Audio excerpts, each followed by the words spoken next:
Esto es Desde la Redacción, el podcast de Rosario 3. Mi nombre es Ricardo Robbins. El periodista santafesino Germán de los Santos estuvo 3 semanas en Ucrania para cubrir la invasión rusa. Pasó hambre y frío, se alertó con las sirenas antimisiles y especuló de noche dónde caería la próxima bomba. Vivió la guerra para contarla, aunque le quedó una historia por narrar. Germán habla también de cómo se da en paralelo una guerra por la información. Él descubrió el engaño que se montó alrededor de la muerte de una periodista y explica por qué cree que la estrategia rusa es más política que militar.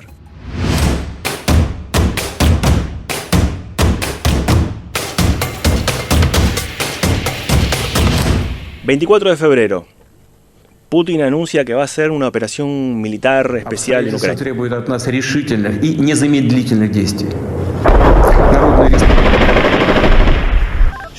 ¿Dónde estabas vos? ¿Y cómo surgió la idea de...?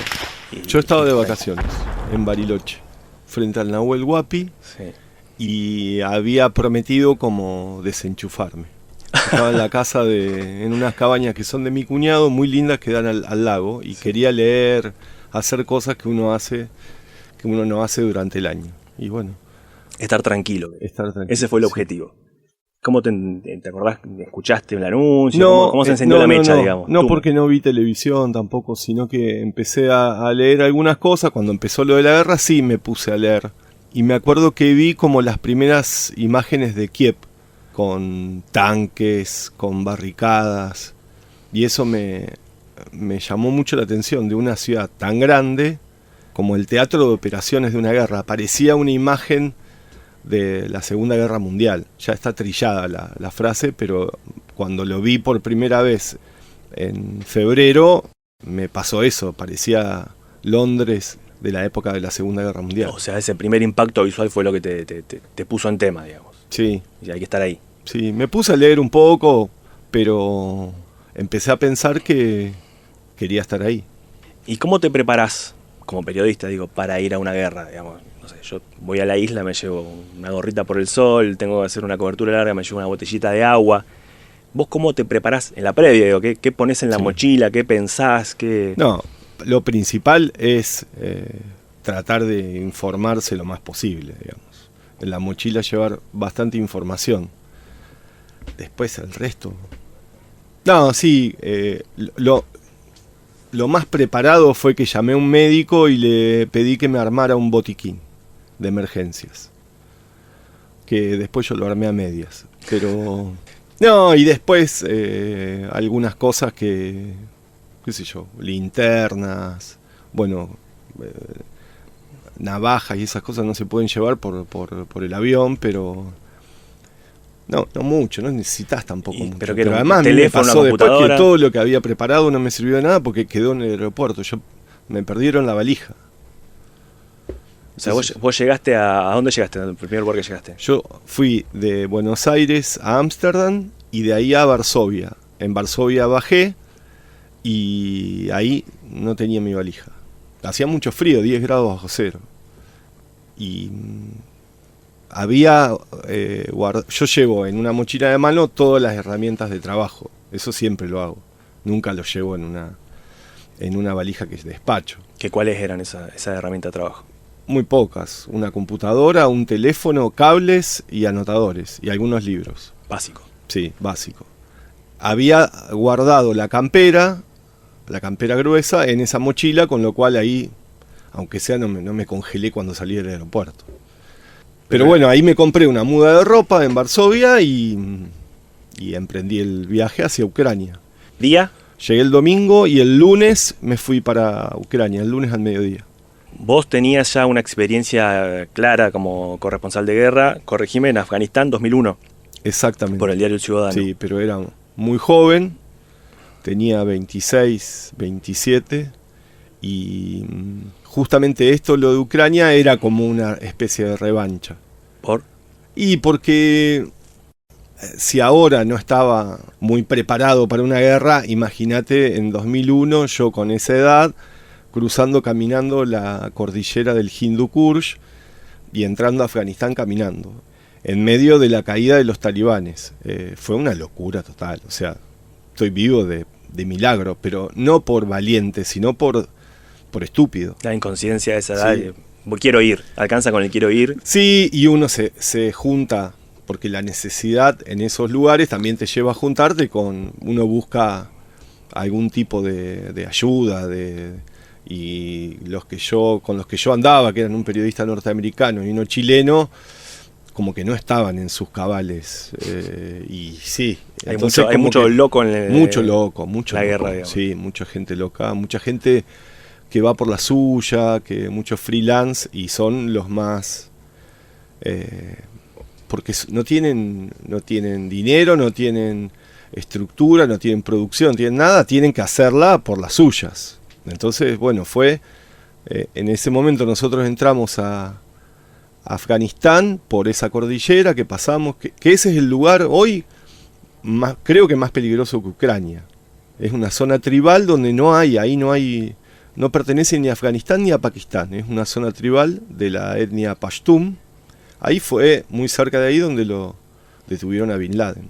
¿Eso te sirvió de experiencia para ahora? Claro, sí. Concretamente, ¿qué aprendiste? Que hay que meditar un poco más. No demorarse, porque no hay que demorarse nunca. Todo hay que hacerlo rápido, porque si no uno queda empantanado. Pero sí buscar la forma con menos riesgo, porque el riesgo es clave ahí. Y el miedo te da esa tabulación del riesgo. Si vos no tenés miedo es lo peor, porque no sabés a qué te enfrentás. El miedo es como una especie de anticuerpo que te sirve para regular ese riesgo. Claro, hasta dónde voy, exacto, hasta dónde no. Exacto. Yo lo que tenía en claro es que Ucrania tenía que entrar rápido, porque si no empezás a dar vueltas y te quedás en el camino. Hay que llegar. El movimiento genera más movimiento. Yo lo que me puse son metas. Bueno, yo llego, iba a esperar, yo esperaba a un fotógrafo que habíamos combinado para ir juntos. Él se le complicó el viaje, llegó más tarde. Bueno, me fui solo. ¿Te fuiste solo de dónde a dónde? De Varsovia a Médica, o Yemiji, se llama la ciudad más cercana. Y me fui al mediodía, llegué a la noche, hacía un frío terrible y no conseguí hotel, porque no había hotel. Yo pensé que iba a poder conseguir algo, no había estaciones de servicio abiertas, no había nada. Estabas solo, sin tu equipaje, sí, y no había hotel. Exacto. Así arrancó la cobertura, digamos. Sí, pero no dijiste, arrancó mal porque llegué. Sí. Yo en eso no soy negativo, sino todo lo contrario. Bueno, había llegado a la frontera, ese era mi primer objetivo. Bueno, conseguí un hotel a 50 kilómetros de ahí. Me llevó un muchacho ucraniano también en un auto. Un delirio el hotel donde estaba, porque era en el medio de la montaña. Era una especie de yao polaco. Un hotel de lujo, digamos. De lujo, sí. Dormí, ni lo conocía el hotel, porque llegué a las 10 de la noche, me comí y me acosté a dormir, y al otro día a las 6 de la mañana me fui para la frontera. Y ahí, que yo siempre también, uno busca referencias, pero también tiene que mirar. Entonces vos ves, bueno, pregunto a un aduanero, me dice, solamente se puede entrar con un auto. Porque hay un negocio, en todos lados hay un negocio siempre, detrás. Por hacer 500 metros te cobraban $400 en un auto. Solamente para cruzar la frontera. Claro. Entonces yo no quería gastar la plata en esa pavada y empecé a preguntar. Si yo veía porque había hecho todo un trabajo con los refugiados salían de Ucrania, si uno sale, otro puede entrar. Y entré caminando solo. ¿Cómo? Entré más fácil que a Brasil. ¿Cómo es eso? Sí, entré, en 5 minutos ya estaba en Ucrania. ¿Pero que preguntaste? ¿Hay otro paso? Claro, pregunté, 2 policías de civil fueron los que me dieron una mano y me... O sea, era correrse de la lógica planteada. Claro, en el auto estaba 3 horas, 4 horas para pasar. Yo caminando crucé en 5 minutos. Por eso decís que hay que aprender a mirar también el escenario. No desesperarse de que, uy, todos van por allá. Bueno, vamos todos por allá. Fue un malón. En el periodismo es mucho eso de malón. Y a mí yo le desconfío al malón. Después de un extenso viaje, hemos llegado a la frontera con Ucrania. Del otro lado de esas vallas está el país que está viviendo una guerra atroz. Hacía un frío terrible en ese momento. Terrible. Entré al otro día, porque si yo entraba a la noche a Ucrania, me iban a detener porque había toque de queda. Entonces tuve que esperar hasta la mañana y ahí entré a la mañana temprano. Fui, incluso, eso fue clave porque había muy buena señal de teléfono. Fui transmitiendo para la radio para Aire de Santa Fe, con video, con audio, y ahí me encontré con un ucraniano que iba para la ciudad del Lviv y me llevó. Me llevó como si hiciese dedo. Enganchamos una muy buena relación. Él, en ese viaje, que eran 80 kilómetros, qué sé yo, llamó a la madre que estaba en Israel, porque él no hablaba nada de inglés. Hablaba un poco de inglés la madre, entonces la madre te hago un parate ahí. Sí. Vos estás del otro lado de la frontera, un país en guerra, solo, no tenés ni idea quién es esa persona, que no habla inglés, o sea, sí, que no tuviste una tenés que confiar en alguien. Hay un momento que te lanzás, te subís al auto y ves qué pasa. Sí, tenés que confiar en alguien, si no... Yo confié en ese momento que era un viaje de 80 kilómetros. Que no me podían hacer nada, no me podía pasar nada. Y ahí por eso, sí, enganchamos buena relación y me llevó hasta la ciudad del Lviv. Y quedamos en contacto para llamarnos, qué sé yo, buena onda, y yo me instalé en esa ciudad, me iba a quedar 2 días y después yo quería ir a Kiev. Pero vos ahí tenías ya pensado, diagramado dónde ibas a pasar la noche, tenías un contacto previo. Había muy pocos lugares disponibles para alojarse y había conseguido una especie de pensión, hotel muy modesto, que estaba... Porque había muchísimos, por eso no había hoteles. No solo porque había muchos periodistas, sino que había muchos ucranianos que huían de Kiev y se refugiaban en la ciudad del Lviv, que hasta ese momento, hasta que yo llegué, no había sido bombardeada. Ese día que yo llegué empezaron las alarmas de bombardeos y 3 días después hubo el primer ataque. O sea, ahí con la sirena fue el primer latido sí, de la guerra, digamos. Ese día a la tarde, cuando yo ya me instalé en ese hotel y había salido, porque el toque de queda era un poco más tarde ahí, era las 8 de la noche y eran las 7 de la tarde, y estaba como viendo la ciudad o mirando a ver qué, una ciudad hermosa. Y ahí empezó a sonar la sirena por primera vez. ¿Y ahí qué te pasa con esto que de alguna manera acercarse al peligro es conseguir una buena historia? Sí. Pero por otro lado también te da miedo, digamos. Sí, claro. Cuando suena la sirena, se te genera esa dualidad, que te acordás. Un miedo bárbaro. La primera vez que lo escuché, sí, porque lo que te da esa sirena es incertidumbre de qué puede pasar. Si van a tirar o no van a tirar.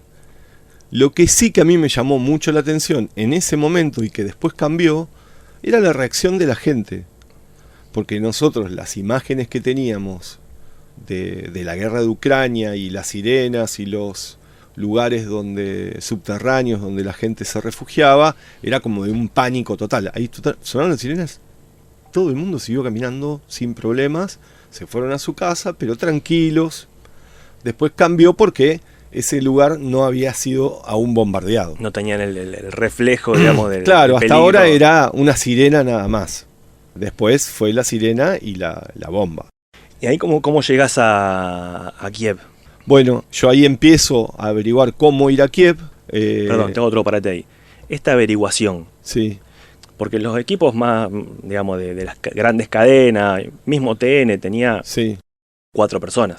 El cronista, el camarógrafo, y tenía 2 productores que se encargan de esta logística, digamos. Claro, sí, tenían un fixer, que eso es clave ahí, que es como una especie de una persona que te ayuda, que es del lugar o de la zona. Que como la gente de TN tenían una periodista polaca que había trabajado en la Argentina y que, bueno, hacía todas esas funciones. Ahí la tenía que hacer yo. ¿Y cómo es esa relación con los colegas? Porque a veces en periodismo a veces hay competencias y otras veces que se trabaja en conjunto. Digamos, muy bien. Te podés, digamos, sí, yo sumarte soy a eso o ayudarte partidario de nunca compartir el trabajo, pero sí compartir las otras cosas. Digamos, una cena, había muy buena onda. Yo lo que sí que las cosas las hago solo, no me gusta ir con otros grupos a hacer la misma nota y que todos tengamos la misma historia. Eso claro. No. Prefiero yo ir por mi cuenta. Pero tampoco en el traslado. O sea, para llegar a Kiev no te montaste a Bueno, era una posibilidad. Ahí, como te digo, empecé a averiguar. Una opción era ir en tren y la otra opción era ir por ruta, que me llamó este ucraniano que me había llevado, que él me dijo, yo voy a Kiev a llevar unos medicamentos que él estaba distribuyendo entre gente de la resistencia y a buscar una persona. Y preferí ir con el ucraniano y no ir en tren. Con el amigo. Y la verdad es que acerté. Porque ahí había que jugar todo el tiempo con los horarios por el toque de queda. En Kiev era mucho más drástico. El toque de queda era a las 7 de la tarde y vos te considerabas, te consideraban un blanco militar si vos estabas te disparaban. Entonces había que llegar antes. Los que fueron en tren, que fueron los colegas de TN, se quedaron, por ejemplo, tuvieron que dormir en la estación de trenes y llegar al otro día recién a Kiev. Yo tuve la suerte, llegué 7 menos 10. Finito fue. ¿El toque de queda era a las 7? Claro, llegué a las 7 menos 10 y había alarmas de bombardeos en la ruta. Veíamos cómo impactaban las bombas al costado de la autopista. Hiciste también un registro, ¿no? Un video de ese momento. Sí, porque eso fue intenso. Porque además que es una ciudad, una ruta muy compleja porque no es la principal, las otras dos rutas principales estaban con todos los puentes destruidos por los propios ucranianos para impedir el avance de los rusos. Entonces quedaba un camino que era un camino alternativo, casi comunal, muy lento y costó llegar, y además que controles permanentemente. Pero cuando llegás como al conurbano de Kiev, ahí ya es distinto. Y ahí ves una ciudad que es, me imagino, una ciudad muy grande. Como Buenos Aires. Es como Buenos Aires de grande. Sí, una ciudad similar, tiene 5 millones de habitantes y enorme. Enorme, pero pero digamos, como te decía, como con la ciudad siendo el teatro de operaciones de una guerra.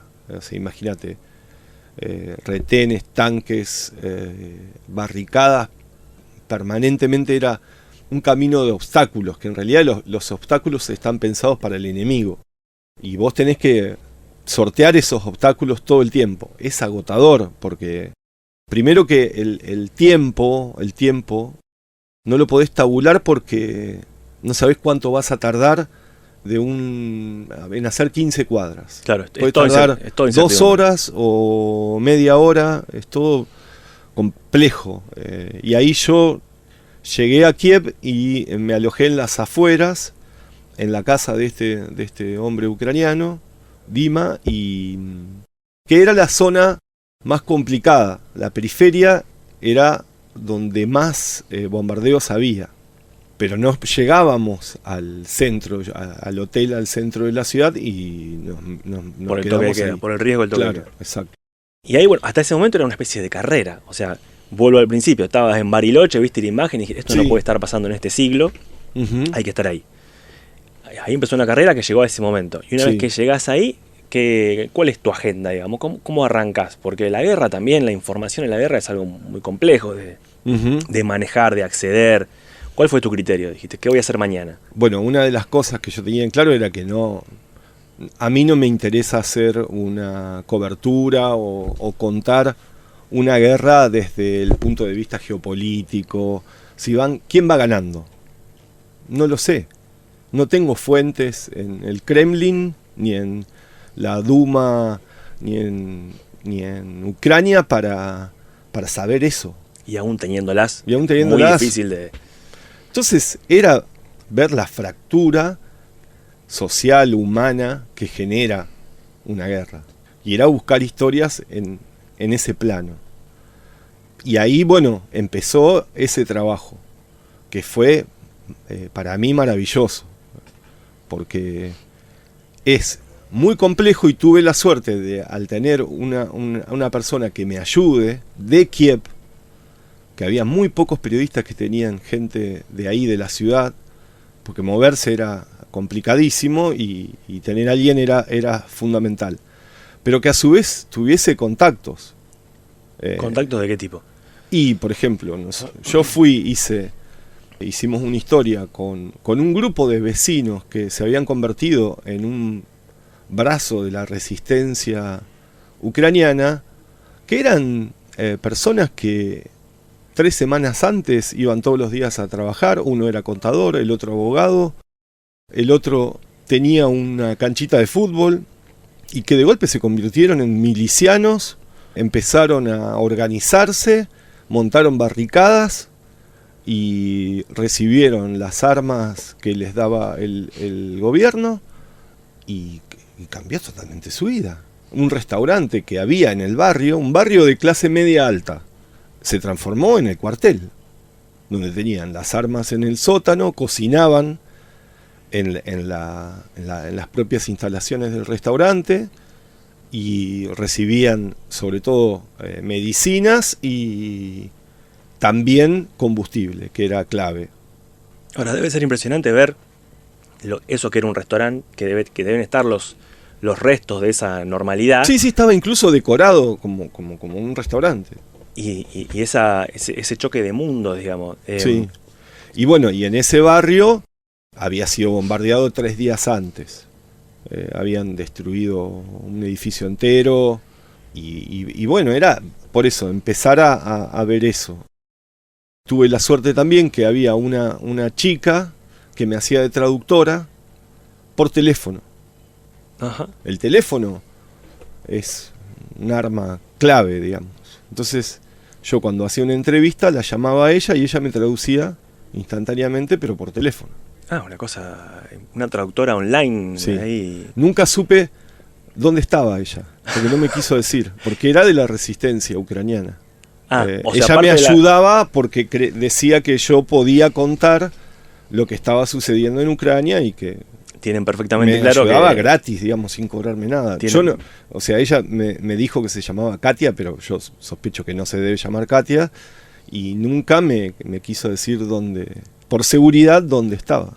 O sea, aparte, tenían claro que parte de su rol era la guerra de la información, digamos. Claro. Contar qué estaba pasando ahí y tratar de contarlo también desde su mirada, de su óptica. Sí. Pero no, de la gente esta que conocí, no desde lo oficial ni lo gubernamental, sino desde el plano mucho más social, desde de la gente.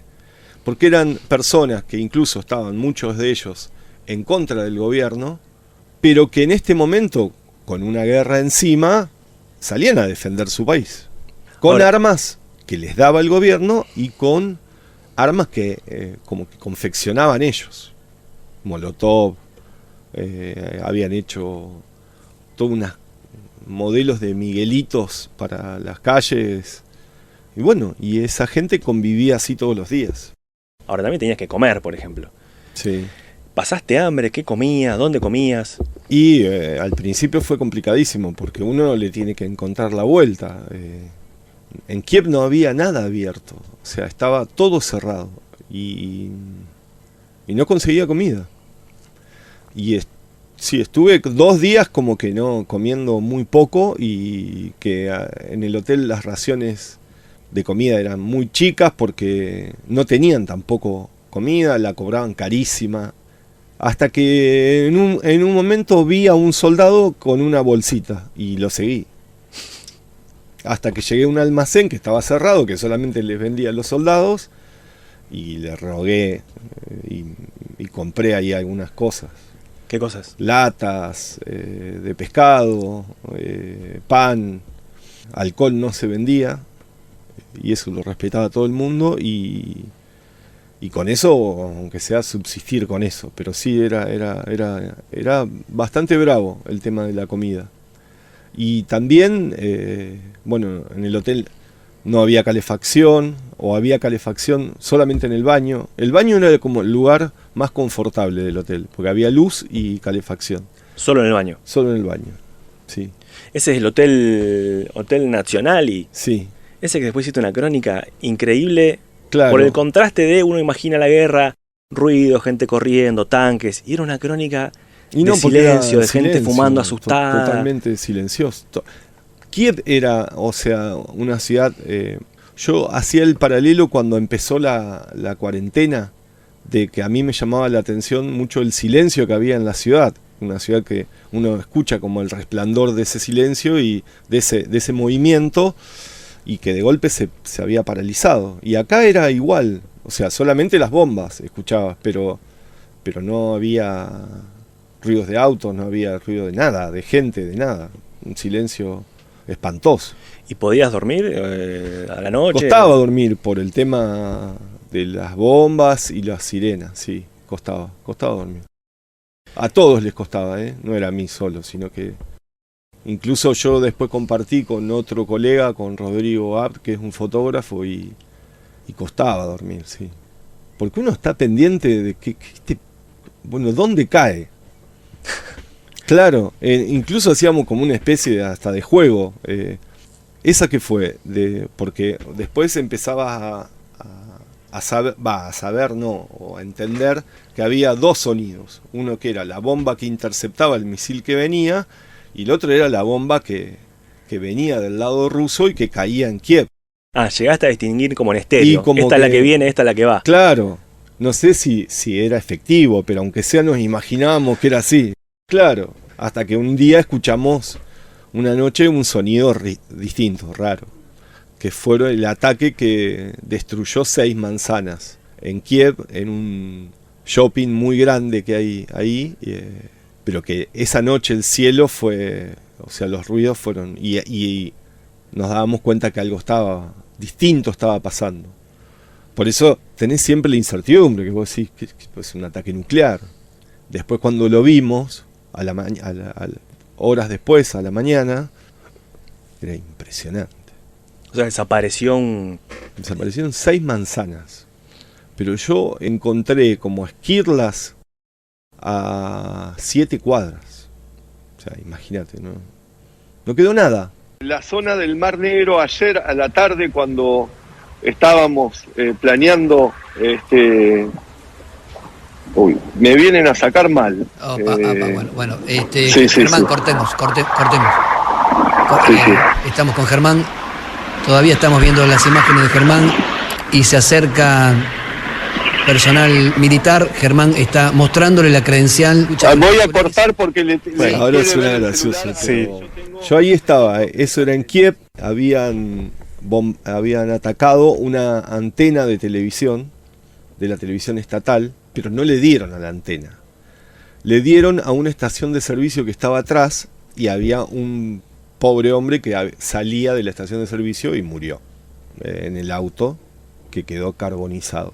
Eso había sido el día anterior, y yo estaba retratando eso, digamos, y contando en ese momento para ir de Santa Fe qué era lo que había sucedido. Y del otro lado estaba custodiado todo eso con soldados, todo ese predio, y primero me empezaron a hacer señas, yo no les llevé el apunte, y se vinieron corriendo, eran 7 soldados corriendo, y era intenso. Pero nunca tuve la sensación en ese momento, porque no me apuntaron, o sea, venían corriendo con los fusiles, pero no en una situación violenta, no parecía en ese momento.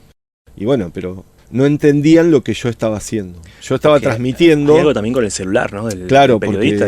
Porque ellos pensaron que yo estaba sacando fotos a la torre de televisión, y que, bueno, con el tema de los smartphones había una paranoia muy grande de parte del ejército, y de parte de la gente también.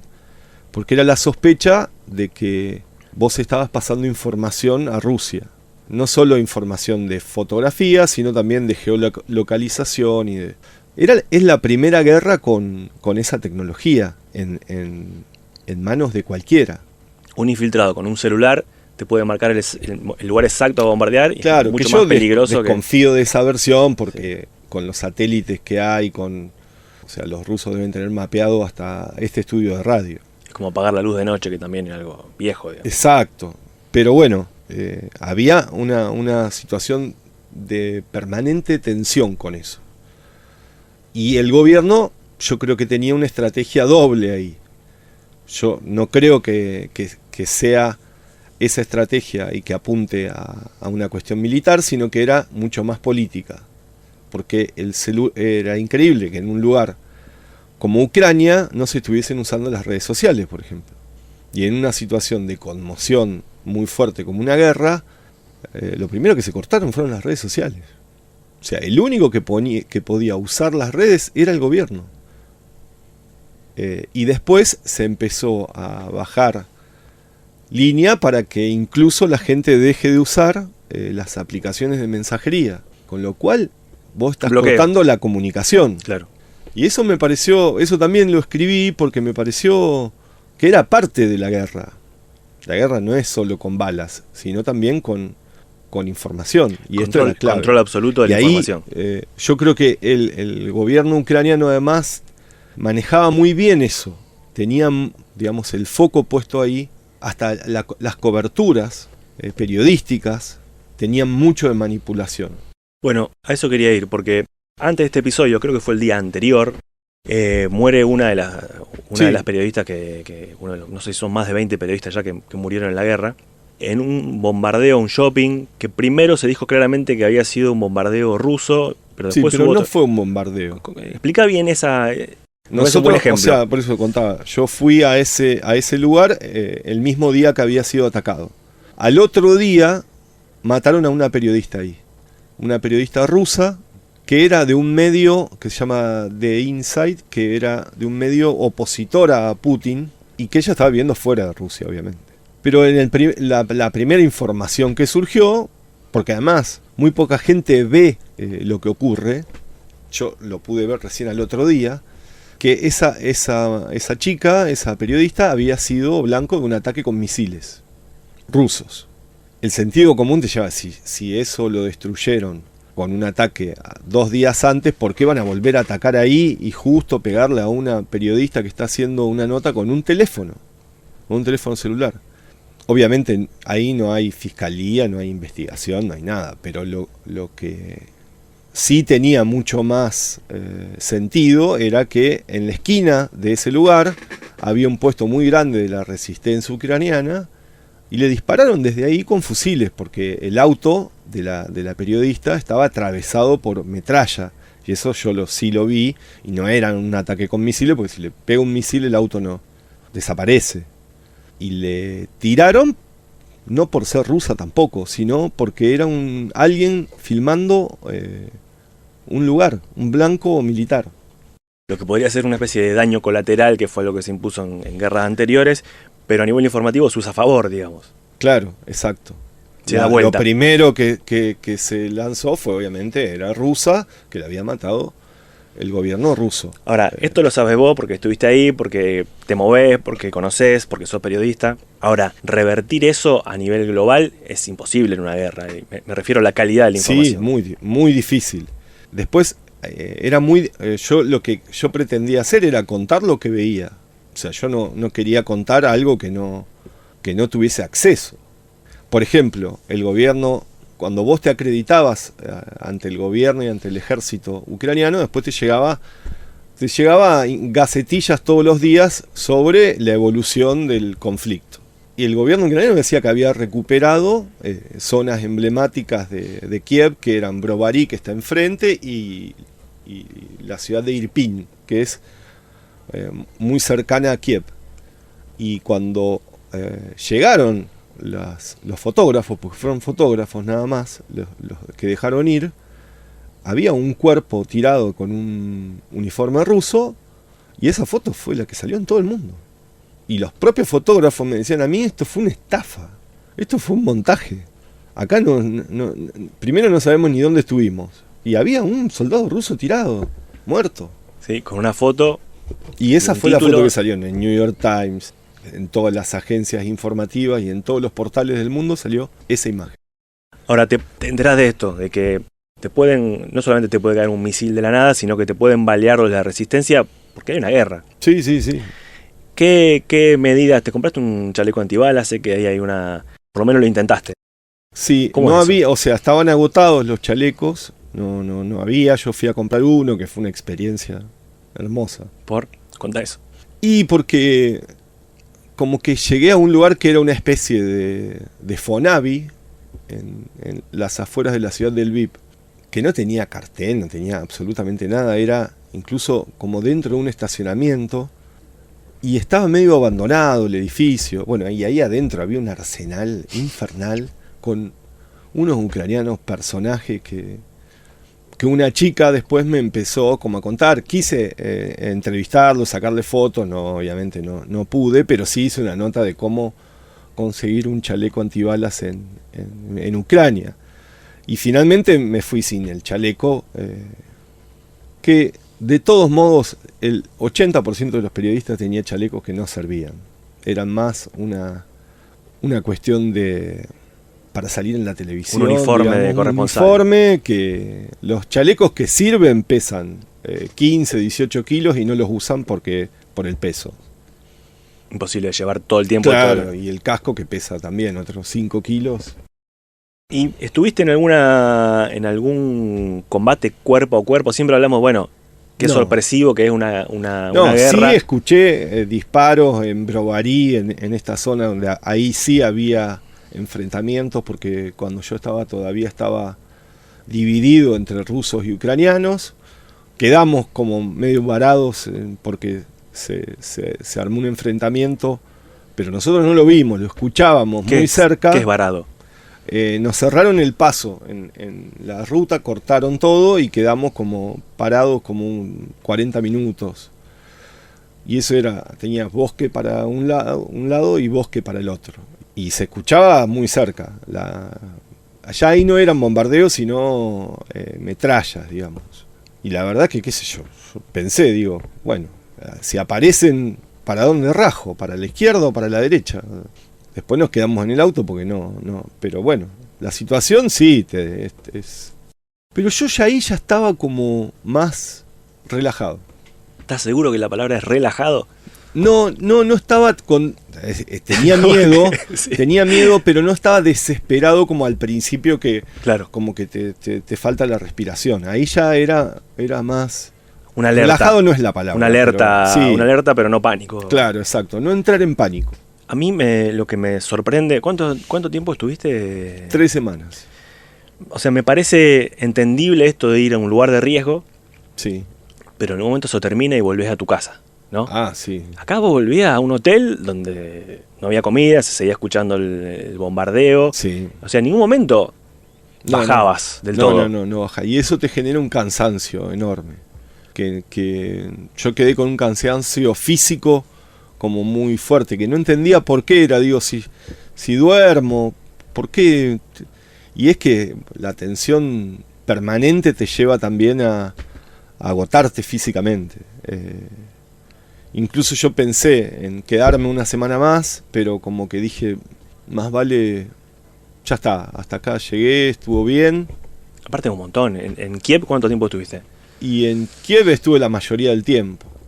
En uno de los lugares, bombardearon ayer uno de los lugares que yo fui cuando salí de Kiev, que es Vitnivitsi, que queda a unos 70, no, un poco más, 120 kilómetros de Kiev. La bombardearon ayer. Eso te iba a decir, por la experiencia fuerte, aunque vos seas un periodista que ya tiene experiencia y demás, una experiencia muy fuerte, ¿quedaste ligado a esto? Ayer bombardearon este lugar donde estuve. Sí, además que bueno, con los ucranianos que hice amistad me mandan permanentemente fotos, videos y cosas que ellos van viendo también. El amigo Dima. Sí, y otros amigos de él también con los que hice una relación. La verdad que eso está bueno porque es genuino, digamos. Estuviste en la frontera, estuviste en distintas ciudades, mucho tiempo en Kiev, que no muchos periodistas estuvieron tanto tiempo en Kiev, me parece. Yo vi mucha más cobertura desde frontera, desde el VIP. ¿Llegaste a entender, no en términos de buenos y malos, porque hay intereses y poderosos que deciden y débiles que padecen, digamos, básicamente, sí. Pero llegaste a entender por qué la guerra, por qué esta guerra tan larga? No sé si a entender, pero sí como a poder ya un poco de distancia analizar un poco eso. Yo creo que es una guerra mucho más política que militar. Si no, ya Kiev hubiera sido tomada y hubiese caído el gobierno y los rusos estarían ocupando todo el país. Porque el poder militar de Rusia es terriblemente mayor al de Ucrania. Pero me parece que ahí hay una cuestión política, que hay varios analistas que sí manejan el tema mucho más desde el plano geopolítico, que, por ejemplo, Rusia, después de la invasión a Ucrania, fue bloqueada a nivel financiero en el plano mundial, que fue una medida inédita. O sea, no hay ningún país que sufra o que enfrente un bloqueo de esa magnitud. Y se devaluó más el dólar que el rublo suizo. Y el impacto de la guerra en Occidente, sobre todo en Europa, ha sido demoledor. La mayoría de los países entraron en un proceso inflacionario muy intenso por primera vez después de la Segunda Guerra Mundial.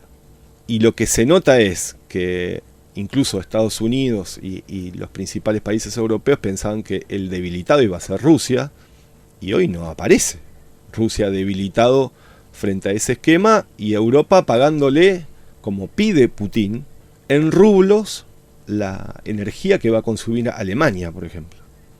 Y me parece que es mucho más desde el plano político, porque creo que en un mediano plazo, va a haber una negociación por esas dos regiones del Donbass, que se llama, que son estratégicas también para toda esa parte de Europa, porque hay minas de carbón, petróleo, gas.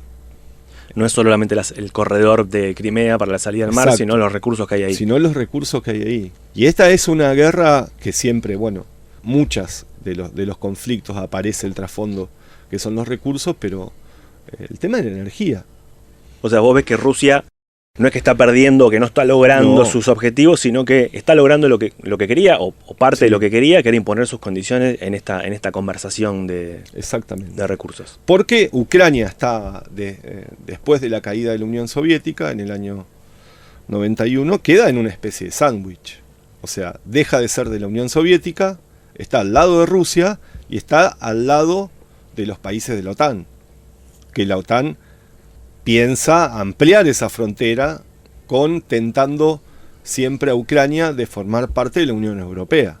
Entonces, si Rusia perdía a Ucrania o Ucrania pasaba a ser parte de la Unión Europea, esa frontera le llegaba mucho más cerca a Putin. Claro, pero eso explica la motivación, pero no explica esta estrategia de guerra rara que nadie entendía bien. La estrategia de guerra yo creo que es de agobio, es una guerra como por goteo. O sea, destruyeron varias ciudades y el impacto fue muy fuerte, como Mariupol, Kharkiv, pero en la capital, en Kiev, es permanente, es un asedio por goteo, pero no una invasión terrestre con bombardeos generalizados de dejar en ruinas una ciudad como quedó Polonia después de la Segunda Guerra Mundial. Algunos hablan también de una tercera guerra mundial híbrida, que no es solo con balas y desde el plano militar, sino que también tiene que ver con las cuestiones financieras, la información. Y ayer Estados Unidos vuelve a entrar a Ucrania, y eso es una señal. O sea que puede crecer hacia ese lado, digamos. Y no sé, es factible. Pero Estados Unidos dijo: yo quiero estar en Kiev. Y volvió a funcionar la embajada norteamericana y entró el jefe del Pentágono a Ucrania. Volvemos para atrás, te estás yendo ya pegás la vuelta, salís de Kiev, vas entiendo que para el Lviv. Sí. Y ahí el contraste de la guerra y de imágenes que aparecen en la calle de cualquier cosa inesperada, por ejemplo.